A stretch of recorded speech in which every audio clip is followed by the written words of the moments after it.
Did you see that shit? MMA podcast. Hosted by mixed martial arts journalist Mike Strauss, aka Strauss21, and Chicago's number one underground comedian, Apollo Taj Mahal. Hey, Apollo. What's up, man? Did you see that shit? What shit?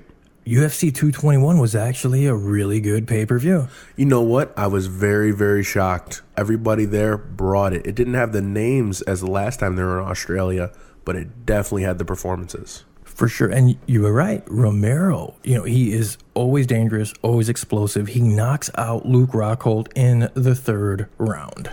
I will take my bow of being amazing at predicting. Yeah, you definitely got that one right. Yeah. Well, you know what? I also got another one right.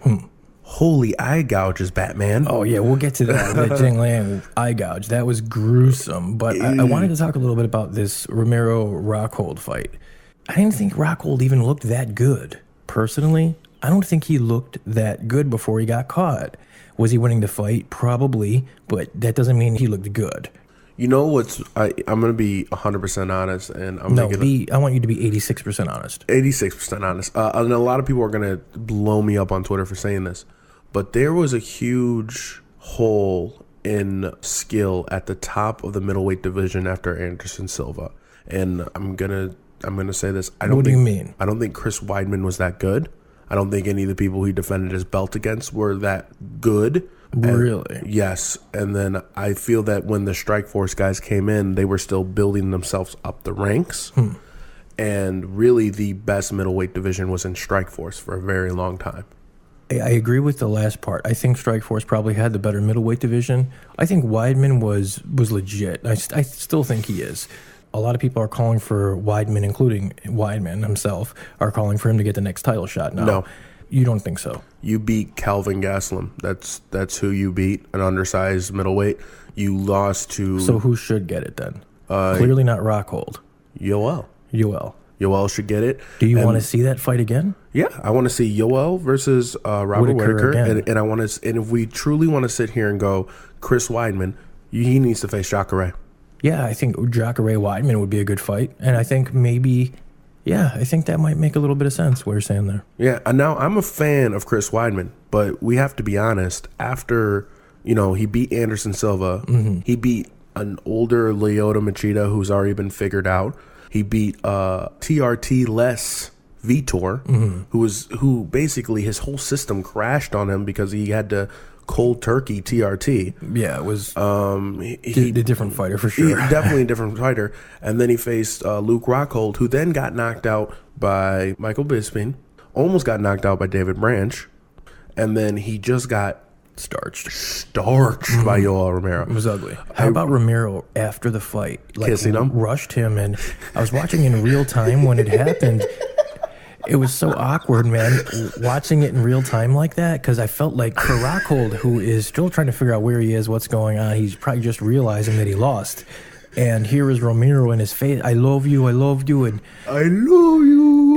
And for Rockhold, who you could just see in his eyes, he's like, please, someone get this guy out of my fucking face. Get this Cuban out of here. It was awkward. Oh my God. And you know what's funny? Go to our Instagram. Take a look at a video of Yoel Romero versus Luke Rockhold. Of Yoel Romero knocking him out on UFC 3 and me yelling at the end, I love you, because I knew that's what he would say. That's pretty much it. Yeah, I totally forgot about that. But the middleweight division, predicted that. The middleweight division is seriously interesting, and I'm very excited. How about Curtis Blades, man? He looked good. My boy. I'm sure we're going to have Curtis on probably in the next couple weeks. I never try to reach out too soon to a fighter. If they reach out to me, that's one thing, but I'll give him his space and then I'll reach out to him. He's a super cool guy, but I just want to say this about Curtis real quick. I thought he really showed off his fight IQ. He really battled through some early adversity in round one. I rewatched the fight, and he was in more than just in trouble a little bit. He got rocked about 3 or 4 times, never fully recovered. He went for that shot and he got it. Oh, yeah. And time again, he would go to it. And I want to just mention this one last thing. He was bummed out about 2 things. One, that he only got 10 takedowns and he missed the record that Kane holds by 1. Yeah. He was bummed about that. And he was bummed. He's very bummed quite frankly, he's pissed off that he's not in the new UFC game. He says, 2 guys I've already beaten now, Mark Hunt and Alexei Olenek, are in the game. How come he's not in it? He makes a great point. That is bullshit. I want him in that game because I want to play as him. Now, I do want to point something out. Taking down Mark Hunt is not as easy as people think. But it is doable. It's doable, but Mark Hunt has very respectable takedown defense. Correct. And Curtis is a very good wrestler. What I was more impressed of wasn't the fact that Curtis wrestled the living daylights out of him. No. What I was more impressed with is that he took a Mark Hunt punch. Well, in the post-fight press conference, he's like, listen, Mark Hunt hits hard. I'm not taking anything away from him.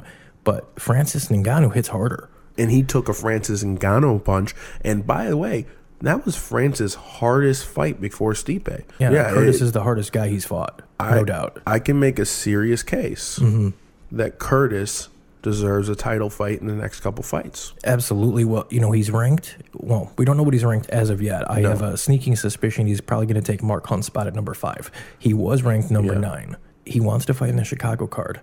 Give it to him. Mike Dice just said it on the last show. He came out of that fight virtually unscathed. Give it to him. Said he's got a little twinge in his knee, but he doesn't think it's a big deal. He definitely deserves a fight on this card in Chicago. I think that puts him over top. But this is no offense to Curtis Blades. I just want to make this a point. UFC, do not throw Curtis Blades to the wolves right away. He's ranked number 5 in the world. There's no throwing to the wolves at this point. I think he need don't give him a title shot right away. No, I don't think they will. I think he needs. Stipe's not fighting right. No, but Stipe's locked up in a DC fight, man. I think there was a huge mistake of having Francis fight Stipe as fast as he did. No, I think it was the right time. They did the right thing there. You see UFC constantly pushing guys. They have to. They're a business. I understand that, but right. You're right. Some guys aren't ready for it. Yeah, I think Curtis. I think Curtis is 2 fights away. For sure, they've been building Curtis up the right way. And I spoke with Curtis before, probably about 6 months before this Mark Hunt fight, and I asked him. I said, "How long until you think you're a champion?" He said 2 years, and I said, "I think that is a very realistic prediction."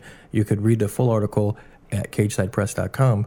But Curtis is a guy who I really think, man, he's an athlete. He can wrestle his ass off. His hands they're getting much better. So much better. He is a very intriguing heavyweight, man. I want to point this out. He's a very intriguing heavyweight, but he also was in amazing shape for this fight. If you look at it, he looked fantastic.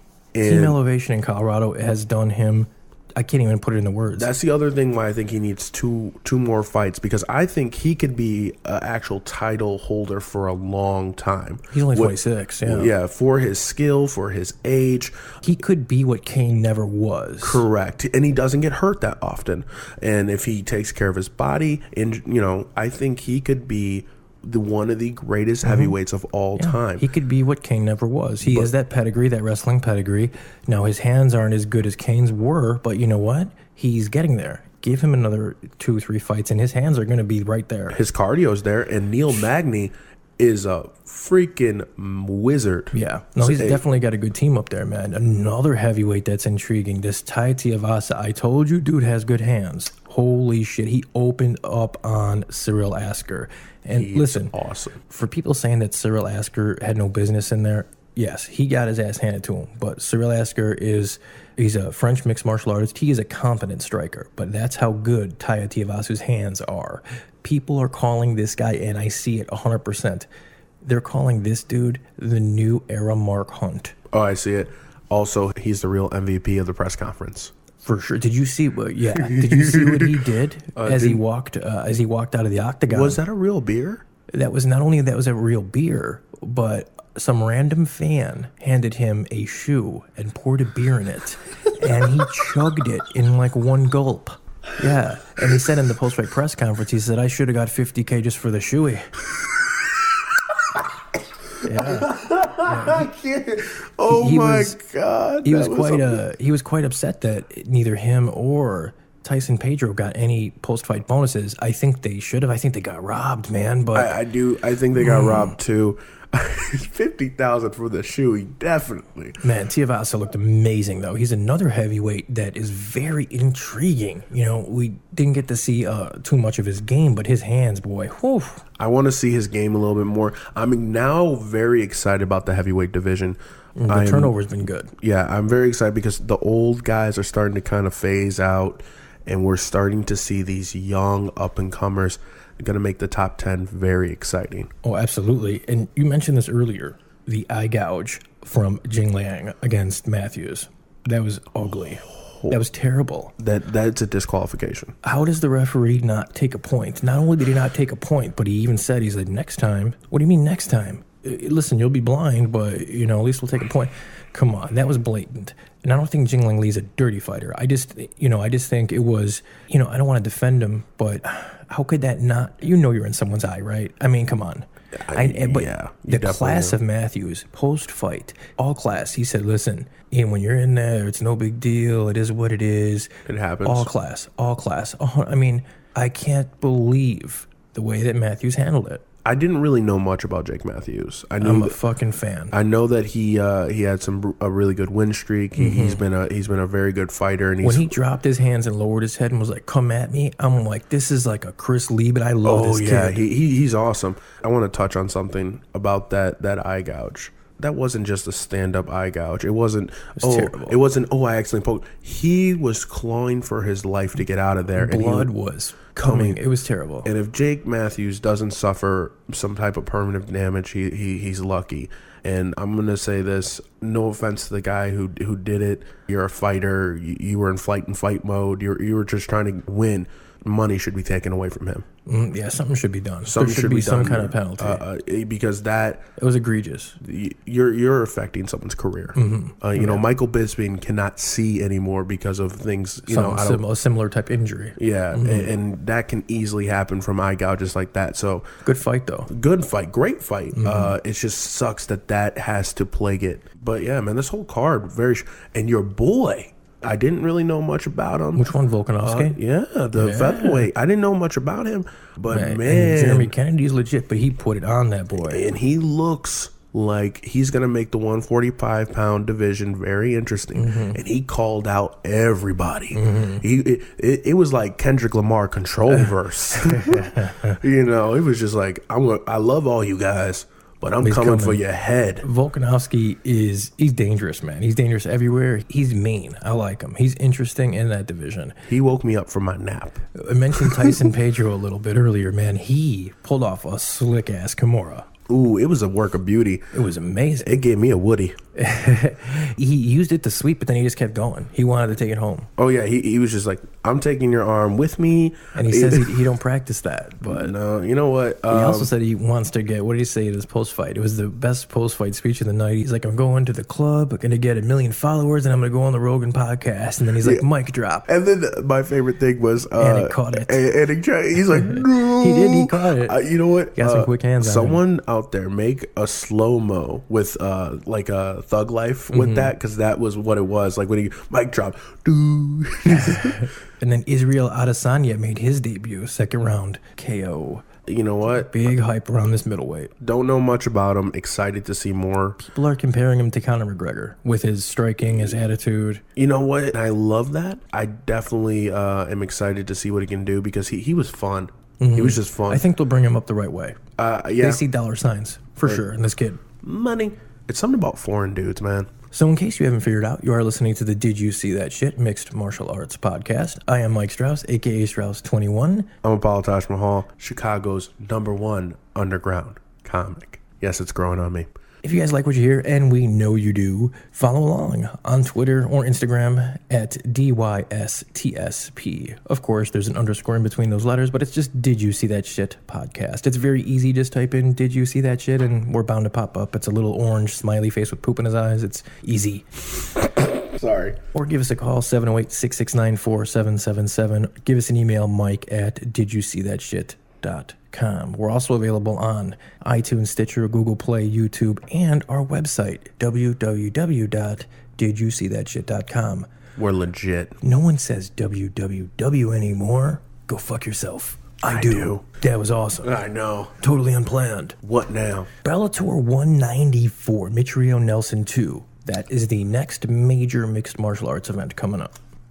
It looks very exciting. The card or the fight? Because I'm not too excited about that fight, but I will say this. The card's decently good, man. Campos is fighting on the card. Liam McGeary is fighting on the card. Liam's a guy we had a chance to speak with. We'll play the interview in a little bit. But first, I want to talk to you about Bellator 194 a little bit. We're not going to make predictions or anything. No picks. We'll do it on our next episode. But you are excited for Mitrio Nelson, too? I mean, 5 years ago, these guys fought, but they're both different fighters. Yeah, but the fight was fun last time. Like, it was a really fun fight. And I'm not gonna say who wins. I'm trying to trick you. Matt Mitrione has gotten better. A lot better. And Roy Nelson has just the right hand from hell. So I am excited about it. I think that it's going to be fun. And it's not even necessarily that they're fighting. Mm-hmm. It's this heavyweight Grand Prix. Yeah, I'm kind of stoked about it too. You know, I asked Liam McGeary if he would have any interest in maybe participating if it came to it, you know, because some of the other guys in Bellator are throwing their name in the reserve, you know, I'll go. Because he's 6'6". He's a big light heavyweight. Let's see what he had to say. Let's see. Right now I want to welcome Liam McGeary. Liam McGeary is a Bellator light heavyweight fighter. What's going on, Liam? I'm just cooking my dinner. Yeah, there's a little bit of a time difference here, man. Where are you? I'm in Chicago. Where are you at? New York. Okay, so yeah, there's just a couple hour difference there. You're eating dinner kind of early, aren't you? 3 o'clock. I'm eating it late. I literally got off the train to do these interviews, so I'm doing interviews as I've only just took my shoes off. Well, you're a man of many talents. I'll be quick for you. It's been a while since we've seen you in the Bellator cage, man. Since May of 2017. What could we expect from you, man, in your fight against Narov? Expect me to be the same person I was in the tournament. Violent and fucking dealing with people the way I need to deal with them. In your last fight, you looked like you were holding a little bit back. Did you just have a rough camp, or what was going on with you on that night? There was just stuff going on. That's all. Because I think you're one of the 5 best light heavyweights in the world when you're on, and I'm hoping that we're going to get to see the Liam McGeary of just a few years ago when you were the champion. That's exactly what you're going to get. I'm back to being angry. I'm back to being pissed off. I'm back to being mean, and yeah. That's the guy. You are going to see me. Yeah, the bad one. The guy that submitted Tito Ortiz, right? Yeah, even before that. The guy that violently bust up that, whatever his name's, face with knees and elbows and punches. And I think your striking is one of your best assets. The way that you're able to use your range is very impressive. Is that something that you continually work on, or do you feel like your striking is so good that you're trying to catch up your other areas of your game? No, I mean, you can't. See, that was my problem. I got complacent, you know. I got the belt and I felt, oh yeah, I can just sit back, and it was wrong, you know. It was ignorant of me to think that way, and I got punished for it, you know. Phil Davis punished me for it, lessons to be learned, right? And you have to learn these lessons the hard way, because otherwise you ain't gonna learn. You know, if you just keep going there too easy, then you just think everything's easy, you know. So I learned the hard way, and now I have to do what I need to do to get back into it. Yeah, absolutely, man. That's the right attitude. And, you know, Liam, with the Bellator, the heavyweight Grand Prix going on, that's, you know, obviously that's taking a lot of the headlines. Mitrione is going to be fighting against Nelson. The second time they've gone at it on that card. A lot of guys like McDonald, they've kind of toyed with the idea of throwing their name as a reserve. Would you ever consider fighting in the heavyweight Grand Prix as a reserve if it ever came to it? To be honest with you, mate, no, because they didn't ask me. I'm not going to fucking back them up if they want, oh, we need a favour. You know, it's you didn't even offer me the chance. I mean, plus the fact I had my hand in Partakas, so that was another reason why I never got offered or never got told about it. So, no, man, I'm just going to enjoy the Grand Prix like everyone else as a fan. You know, there's some top names in there, and let them fight. Liam, the MMA scene in the UK, it's really thriving nowadays. Can you speak to just how you kind of got to watch the whole thing grow? Mate, there's always been guys over in England. I was just one of them that just kind of this. I was a traveller, you know, and I got offered to come over to America, and I came to America just because I like to travel. You know, there's lads that work hard. There's some tough, good lads in these gyms, the gyms that nobody even knows about, you know. And it's great to see that these guys are now getting the chance to come over here, or the shows that have been put on are a lot better than what they were when I started. So, I mean, I didn't even bother with any of the shows in England, but I'm going back home to watch my friend fight on the 8th of March in Bama. You know, Bama's been like they do side by side with Bellator. You know, so that they're definitely starting to make a lot of progress, and it's awesome that now finally the UK is catching up with America in regards to MMA and the knowledge of MMA. Yeah, definitely. And Bellator, they have a very big presence in the UK the last several years. And in 2018, they've already announced more dates than they've ever, gone to Europe. The presence that Bellator has in Europe, it's bigger than even the UFC, isn't it? Yeah, and good. You know, they should capitalize on it. You know, UFC have concentrated on America and American audience. You know, the rest of the world has an appetite for fights. We all have an appetite for fights. You know, and Bellator have done well to capitalize on that. Me being European, I wish I was pushed a little bit more forward with that. But what am I going to do about it? You know, it is what it is.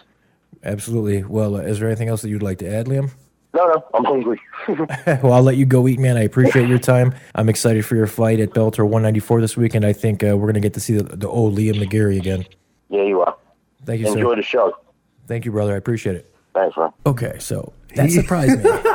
Salty as hell. I love it. Maybe, though. but I love it. Hey, I love the guy. He speaks the truth, and he's very honest, man. You know what I love about that interview, and yet again, shout out. I'm sad I couldn't be here for that one because, that dude is awesome. Yeah, Liam McGeary. I mean, all British fighters have that edge to them. I think. Don't you love when he calls you mate? Love it. Love it. Makes me feel like we're friends. When a British dude calls me mate, I just like, oh. It's like, yay, I'm he's accomplished. He's your bro, but I'm his fucking mate. Yeah, What's up? It's kind of like when your dad says he loves you for the first time. I don't know if I go that far. Daniel I want Cormier, to thank just Liam. say it. Thank Liam for his time. He was a busy guy, as you guys heard there. I'm very excited for his next couple fights. I think he's right in that title mix in Bellator right now. UFC Fox 28, Emmett versus Stevens, right around the corner. We're going to speak with Josh Emmett in a little bit. We'll have the interview up on our next show, perhaps. But I wanted to ask you about that card. It's a big Fox card. The negotiation with Fox and the UFC is kind of up in the air still. We don't know what's going on with the TV deal. This is a really good main card that UFC is giving Fox for free. Do you think that is a sign of like good faith by the UFC saying, look, we're going to give you this good thing, come at us with a good deal? Negotiations kind of work like this. And it works in life and everything. You show people what you can give them, then you take it away. And then at the very last minute, you give them that little juice again. It's drug dealing 101. It's relationships 101. Not that we would have anything to do with it or condone anything like that. No. This is what we heard from movies like Blow and Casino and movies like that. They gave Fox the best card they can give them the first time ever being on there. Cain Velasquez they really versus did. Junior Dos Santos. Start giving them the good. Came out the gate, yeah. Yep. And then, they started backing it up a bit. They're like, listen, you can't have the good all the time. Now, they're going to, the last little push to really get that big contract, because they sold for $4 billion. They're going to give them that good again. And I think that because this good is so good, Fox will cave. Really? Yeah, the Fox has sunk so much money into this. They have, UFC on Fox. They have these fight nights. And I think if the UFC can get this deal done, we're going to start seeing title fights again on Fox. Man, hopefully that's the case. I would love nothing more than that. One of the guys that's fighting on that card, Sam Alvey, been around the UFC for a long time. Happy face. Dude is always in a good mood. Just by speaking to him, I swear to God, I was in a better mood. Here's our interview with Sam Alvey. So I want to welcome Smiling Sam Alvey. He's a longtime UFC middleweight. What's going on, man? Hey, just chilling like a villain, hanging out, training, getting ready for the next one. Well, I appreciate it. Sam, I noticed in your next fight coming up here at UFC Fox 28 against Marcin Pracino, it's listed as a light heavyweight fight. Are you moving up in weight? For this fight, I am. I'll see. I always go where the fights are offered. They didn't have anyone at 85 for a few months, and I wanted to fight, so I said, hey, if you got something at 205, I'll take that. And someone dropped out, and the UFC's always been very kind to me. They always offer me fights when I'm looking to fight. They offered, and I said, yeah. So for this fight, I'm at 205. Maybe I'll stay there. Maybe I'll go down. Maybe I'll dance back and forth. I've always liked the fighters that do that. you're a guy that has fought more than just about anybody else in the last couple of years, man. This is going to be your ninth time inside of the octagon. How do you stay so healthy? What's your secret? You got me. I think it's a mentality more than a physical attribute. Like fighters fight, and I want to be the best fighter that's ever been. So I got to fight more than any other fighter ever has. I love this sport. Anytime I get the opportunity to do it, sign me up, and I'll be there. So, February 24th, man, it's just about 2 weeks away. Fox 28. What can we expect from Sam Alvey? You know what? This is the longest streak I've had without a finish, and it's driving me crazy. I think I've got 5 fights now since I finished somebody, and I hate it. I've got my excuses for a couple of those fights, but none of my excuses are any good. The fact is, I haven't done what I needed to do, and I plan on doing what I need to do in this fight. Yeah, I can't wait, man. I'm excited. It's a really good lineup of fights, and your fight is actually, I think your fight is slated to headline the prelims, if I'm not mistaken. Yeah, I have no idea. I never know when or where I'm fighting. It's never been that important to me. I've always just wanted to get there and impress somebody. Yeah, a lot of guys I speak with, they like the prelim spot because they feel there's more eyes on them. It really doesn't matter. Like you said, man, as long as you put on entertaining fights, fans and everybody, they're going to be drawn to you. Sam, you have been a guy, it seems like, have been fighting forever, but in reality, man, you're only 31 years old. Do you feel like you're just now getting into your prime? I still think I got a few years till I hit my prime. I still look at, as good as I am, I look at everything I can do so much better. And part of it is I've got Dan Henderson in the cage, or in the practice room with me all the time. And he's, 107 or something, and he still beats up everybody. Just knowing what he can do with his age, I know how much better I can become with just a little bit more time. Yeah, Henderson's one of those remarkable guys. He's definitely on the Mount Rushmore of mixed martial arts, that's for sure, man. You have many more years and many more entertaining fights ahead of you, I'm sure, but what would you say has been your favorite moment so far? My favorite moment? You know what? It came just before I got beat up by Derek Brunson.